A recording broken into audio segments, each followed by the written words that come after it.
FDA advisory panel is raising some very serious questions about a key ingredient in popular cold medicines. The 16-member panel unanimously concluded that 10 milligrams of phenylephrine works no better than a placebo to unclog your stuffy nose. We've all been there.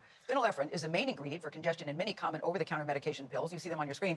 So what do we do about our coughs? Is there a natural alternative? If so, what's the best one? Elderberry syrup is one of the best ways to get rid of a cough and prevent coughs from even happening. It's loaded with antioxidants, vitamin C, and all those natural herbs you really need when you're coming down with something. Elderberry syrup can even be taken every day just to boost immunity. Elderberry syrup combined with honey is also used to prevent seasonal allergies. My elderberry syrup kits can be found at preservedessence.com, which is linked in my bio.